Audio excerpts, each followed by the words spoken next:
Welcome to lesson 4. I'm Mr. Souter. Mr. Rain.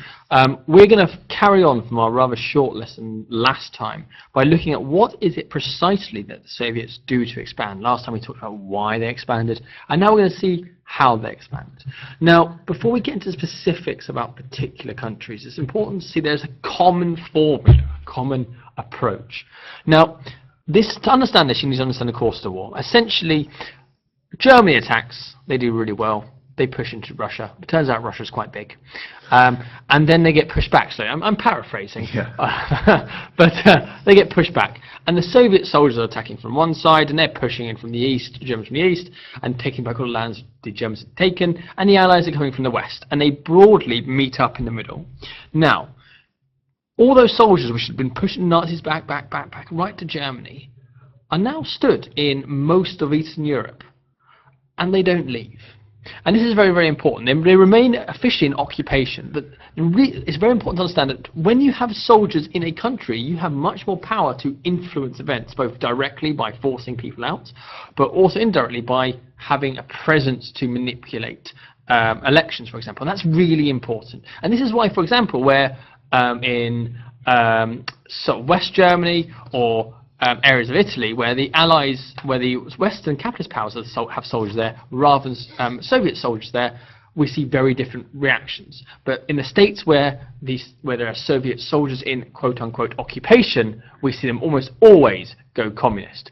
These states will, once they've joined the communist party and joined the communist line, as it were, they will become known as satellite states. Satellites orbit a bigger object, and the idea is you have the big Russia with all the power and all the influence, and we have orbiting states, smaller states around the edge, particularly in the Eastern Bloc, as it's known, those countries in Eastern Europe. So there's a fairly common pattern.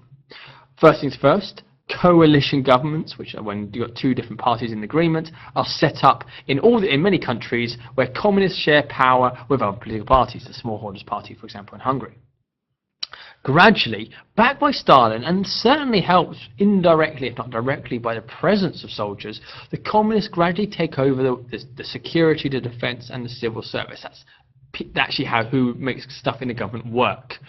And then eventually, the power dynamic shifts, usually after a year or two, where suddenly opposition leaders are arrested or forced to flee, elections are held, and then are fixed, and to ensure that communists won. And then very quickly we see people's democracies set up, i.e. communist party democracies, which are fixed to become communist. And from then on we see increasingly unfree or even end of elections for any new government. And so what we see here, therefore, is a gradual approach towards taking over. So let's look at this in a little bit more detail here. Interestingly enough, and I think this is a good analogy to what the Soviets were doing, the Hungarian communist, a man by the name of Rákosi, who you'll learn quite a bit about in further lessons, described the process of taking over the countries of Europe, but like slicing a salami. A salami is a tubular lunch meat that, as you slice it, gradually, the salami becomes smaller and smaller and smaller. And bit by bit over the process of about 4 years, the Soviet Union will slice the salami and gain control of the majority of the Eastern European states. So let's take a quick case study look. I'll start with Bulgaria and Yugoslavia. Bulgaria is a country located in southeastern Europe, and between 1944 and 1945, the Soviet Red Army had pushed the Germans back out of Bulgaria. It had become communist-dominated, and as such, it was pretty easy for Stalin to set up a communist-dominated government. In 1945, after the war was over, Stalin allowed for elections, but he ensured that these elections were rigged. The ballot boxes were stuffed, opposition leaders were intimidated into not running, and people going to vote were more or less threatened to vote for the right party, and that party, of course, is the Communist Party. And as such, they won a landslide victory, and communist government is set up in Bulgaria, and that government is effectively controlled by Stalin in Moscow. In Yugoslavia, things were a little bit different. In Yugoslavia, a communist resistance fought bravely against the Germans during the war. The Yugoslavs, fiercely independent peoples, were led by a man named Marshal Tito. And Marshal Tito, after the war, was elected president of Yugoslavia. Unlike Bulgaria, which is easily influenced, because Yugoslavia had fought so bravely and vehemently against the Germans and had effectively liberated itself without too much Soviet aid, Tito was able to establish his government and basically prevent the Soviets from taking over. He had no intentions of taking orders from Stalin, and as a result, Yugoslavia, the country, was kicked out of an organization known as Cominform. We'll learn more about Cominform later, but it's an organization of all of the sort of Soviet-style countries. Now, Tito is a communist, but he sets up his own style communist dictatorship. He doesn't want to be subservient to Stalin. In fact, Tito will have basically an iron grip over Yugoslavia well up into the 1980s, and Tito will sort of be one of the few examples of an Eastern European country, Yugoslavia that is, that will sort of stick up to Stalin, and Stalin won't do much about. He'll also accept some aid from the West, i.e. the United States. Going on, Poland and Romania follow a basically very similar path. Poland, a coalition government takes over in 1945, but Stalin quickly arrests all non-communist leaders in 1945. He's acting much quicker in Poland than he is elsewhere. This is in part because Poland has historically been fairly separate and independent and fought for its independence against Russia in the past, but also because where it is positioned makes it particularly important. So all the non-communist leaders are gone. Okay, and all the communists force all other non-communists, particularly non-communist leaders, into exile. So basically, the next time we have an election, come 1947, lo and behold, the communists win because they're the only people who are allowed to run in any meaningful way. And very quickly, we see the end of any real elections, and Poland is, for the most part, controlled by Communist Party. Romania, very similar. In 1945, the Soviet Red Army forces the king to appoint a coalition. Now, what's very important to realize is constantly we've said a coalition of left-wingers have been formed. A coalition has been formed. The reason being is because the communists themselves are not popular to have a majority. Most people do not like communists. They like left-wingness, but the communists are seen as too extreme or too Russian. So instead of allowing the 20% or the vote Communist Party to run the country there and then, they have this broad left-wing coalition. And these left-wing coalitions, because they're left-wing and the vast majority of people in these Eastern European countries are poor, receive a lot of votes. For in Romania, they got 80% of the votes. Okay, in 1947, the communists got rid of the monarchy as a sort of trapping of capitalist bourgeoisness, and then the other partners in the coalition suddenly find themselves kicked out of the coalition, and instead the state is run by the communists. In elections the same year, lo and behold, stuffed ballot boxes, the communists win. Hungary is a little bit of a different case. Hungary doesn't become communist right after the war. It actually takes a process of 2 years. Hungary was invaded by the Russians to kick the Germans and, well, their allies, the Hungarians, out and defeat the Nazis there in 1945. And the Allies agreed to allow the Russians to stay in Hungary. And if you look at Hungary, it's fairly west in terms of an Eastern European state. It's almost directly south of Germany. It borders a number of other countries that could be considered to have some influence in the West, like Austria, for instance. Hungary is allowed in 1945 to have elections, and in 1945, a group called the Smallholders Party wins an election with a pretty strong majority. They win over 50% of the seats, and they start to lead Hungary in a, let's say, a socialist way, but also one that's also relatively democratic. Unfortunately for the Hungarians, though, that party, the Smallholders Party, finds itself in an economic depression. Inside the government of the Smallholders Party, there is a faction even of communists led by a pro-Russian named Rákosi. Now, Rákosi starts to demand that groups that opposed him should be banned in Hungary. And he hints if they don't, the Russians would take over the country. Rákosi eventually gets control of the police and starts to arrest his opponents, and he sets up a sinister and brutal secret police known as the AVO. And in 1947, Rákosi had complete control over Hungary. Now, one of the major reasons they're able to do this, as I mentioned, is an economic crisis. The Communist Party under Rákosi is able to do this under the auspices of the fact that Hungary is struggling under the Smallholders Party, and you need the pro-Russian Communist Party under Rákosi to sort of take charge and settle things down for the benefit of Hungarians. By August 1947, another election is held, and the communists under Rákosi win a huge section of the vote, take control of the government. All other political parties are banned, and the Hungarian democracy is suspended, and it becomes a satellite state of the Soviet Union. Another interesting case study, and the reason we're mentioning Hungary and Czechoslovakia is if you've not read ahead, you'll find that they both appear later on. Now, in Czechoslovakia, the communists had more support than most other countries. Still not a majority, and always bear that in mind. Most people in these countries are not, even if they support left-wing parties, are not communist, but they are the largest party in a coalition of left-wing parties.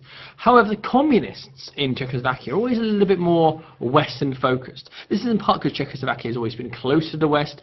They also were part of the Austro-Hungarian Empire and also see themselves as more Western and Eastern, particularly those in, ironically, the west of Czechoslovakia. So they showed interest in receiving Marshall aid, which we will discuss next lesson, from America, something which Russia would never accept. And the Soviet Union therefore uses the army, who happened to be there for occupation reasons, as well as loyal members of the Czechoslovakian army, to seize control. And very quickly we see a massive crackdown. Many non-communists, including those in the coalition government that the communists had been with, were arrested, and the foreign secretary was murdered. They then held, in 1947, rigged elections, which ironically, the communists won, and they banned all other political parties. So very quickly, Czechoslovakia, after a brief flirting with sort of trying to be in the middle way between both sides, is forced by the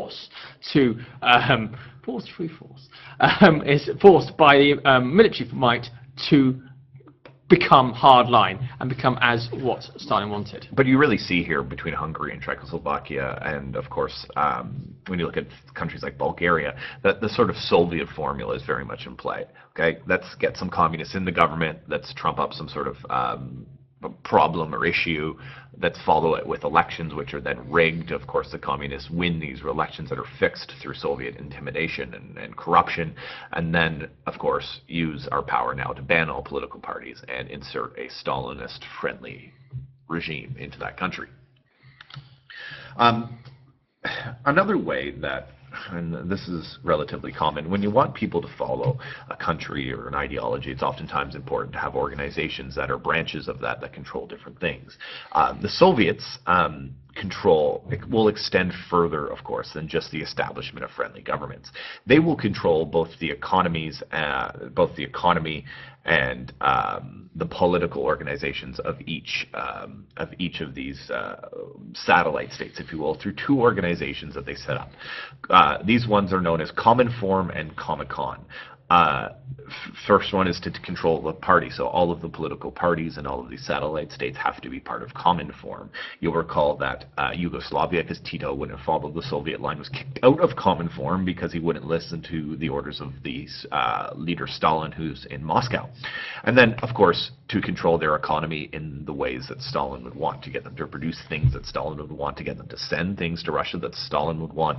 They create an organization which all of these states have to be a part of, known as Comecon. And you can see the communist economy, Comecon, is sort of how that acronym works. Yeah, I think really key to understand this bit, because it's often confused people, is yes, Stalin has manipulated all these different governments into power in Eastern Europe, but technically they're still their own country. So he needs both these bodies to ensure he can control their political decisions, to make sure they all make the same decision as Stalin, but also their economy. The way I would recommend remembering which one's which, and this is why I teach my guys, Cominform has an F for friends. It's about him making friends and making sure he has control of the group of everyone. And Comecon with a C is cash. It's about money. It's about the economy. So let's look at Cominform to begin with.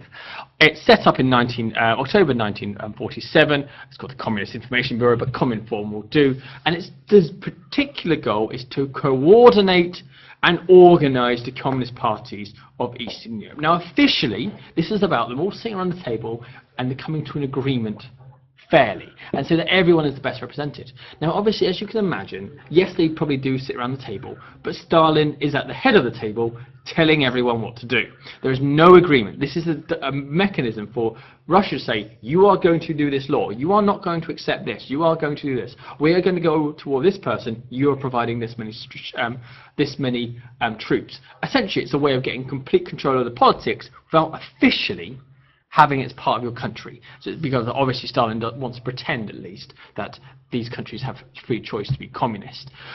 So essentially what ends up happening is all the countries end up following Stalin's foreign policy aims, as well as following other political decisions, including economic policies, like collectivization and state-controlled industry. Now, much more of this will be pushed by Comecon, but essentially Stalin says, you know what I want? I want you all to double your size of your armies.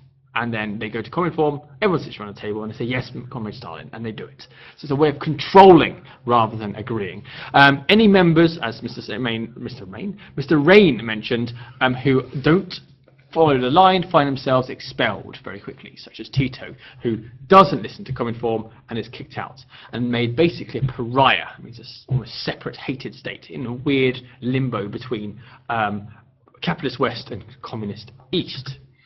Okay, so Comecon, which is sometimes known as the Council for Mutual Economic Assistance, it's set up in 1949, a little bit later in this sort of in these years. And what it's done is a response to what is known as the Marshall Plan. And we'll talk about the Marshall Plan in great detail in the next lesson. But effectively, the United States goes and gives a ton of money to countries in Western Europe so they can grow and become economically successful.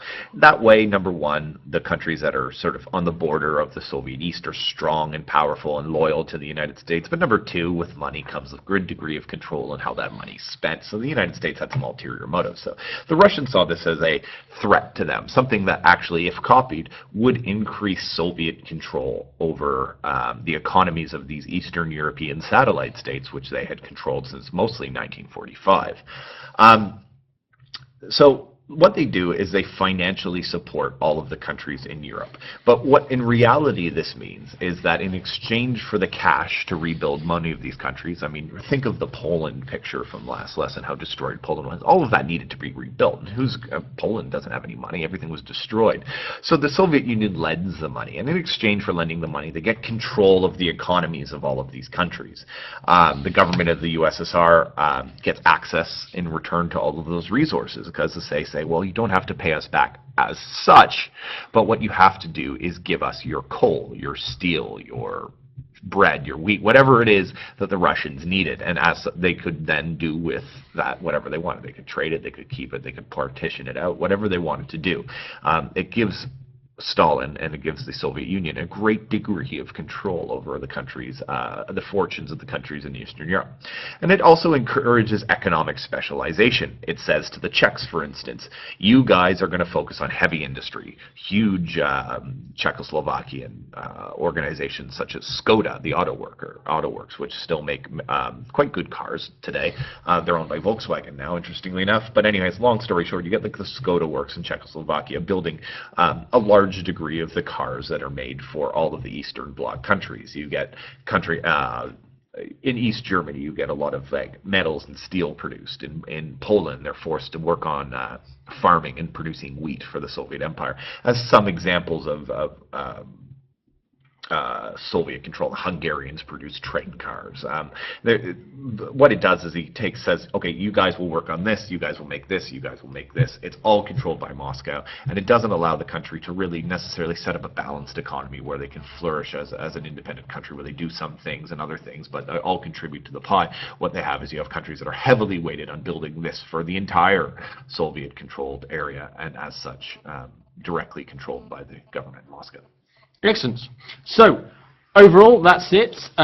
Two big things. They are expanding.